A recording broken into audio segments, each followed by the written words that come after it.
On December 23, 1854, the Nebraska Territorial Militia was created. This would ultimately become the precursor to the Nebraska Army National Guard.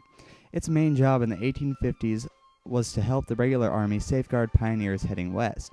From its creation until 1861, with the start of the Civil War, its mission was relatively small, and they were relegated to helping provide local safety to small towns and cities from Indians. However, once the Civil War started in 1861 and the regular army was sent to fight the Confederates, the Nebraska militia began to flex its power more. This is because the Indians took advantage of the weakened state of the military caused by the Civil War, so the militia began to come into its own. Also in 1861, when President Lincoln called upon Americans to take up arms against the rebels, Governor Alvin Saunders asked Nebraska militiamen to volunteer for 3 years of service. Of the original 7 units of the militiamen, only 2 saw combat, one of which was the 1st Nebraska. 5 companies of the 1st Nebraska left for St. Joseph on a steamer on 30th of July, 1861. The 5 remaining companies left the following week, and all of them were regrouped on August 15th. 4 days later, it left for Syracuse, Missouri, for 2 months of training. From October 1861 to February the following year, they only participated in minor skirmishes. However, General Grant soon called upon the 1st Nebraska to help capture Fort Donelson on February 14th. The battle was fierce, and the 1st Nebraska helped push back a Confederate breakthrough. They sustained only 10 casualties, and the Union as a whole sustained 2,600 casualties. On the 16th, the fort surrendered. For the remainder of the war, the 1st Nebraska helped in pivotal ways, such as helping General Sherman in his march in Georgia, the battles in Savannah and Atlanta. On the home front, Nebraskans helped support the war by sending clothes, shoes, and other supplies to the men on the front. In 1864, at St. Louis Sanitary Fair, women in Nebraska raised $10,000 worth of medical supplies, cloth, and money, which they donated to the Union's war effort.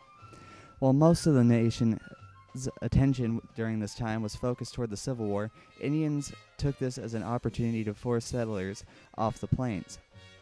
And with the pressure from other territories, Nebraska used the 2nd Nebraska and other units to fight Indians such as Little Crow and the Sioux. During the Civil War, with the need for extra manpower, Nebraska allowed for the creation of the Pawnee Scouts, which was made up of Pawnee Indians that would help the militia track the Sioux. After the Civil War, the return of the regular army meant that the militia's involvement in the Indian wars was declining.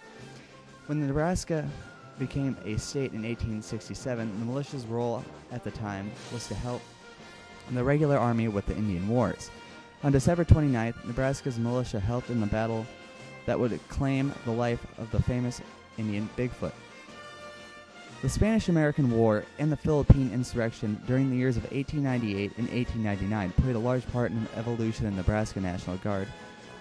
In April 1898, after America declared war on Spain, Nebraska's 1st and 2nd Infantry regiments volunteered for service.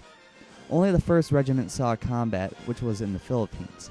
The 1st Infantry landed in Manila on July 20th. They arrived during the rainy season, and on July 29th, they were allowed to take up position in Filipino trenches. They soon learned the problems of trench warfare, as the trenches were muddy and filled with water. On August 2nd, they manned American trenches and suffered their first casualty. On August 13th, the Americans started their assault on Manila. The 1st Nebraska assumed the left flank, but they were soon cut off from the rest of the American forces. They continued, however, and they helped to capture the city. After they took the Spanish soldiers prisoner, they were forced to expel Filipinos at bayonet point because they were harassing the Spanish prisoners. The Filipinos then began to see the Americans as another occupation force and set the stage for their insurgency. The 1st Infantry continued to help the American forces, and when the peace treaty was signed on December 10, 1898, the Filipinos' fears were confirmed as the Spanish agreed to give the Philippines to the Americans. From this time until they returned home on August 23rd, they helped to fight the Filipinos, and when they got home, they were given the slogan, "All hell can't stop them." for their actions in the war.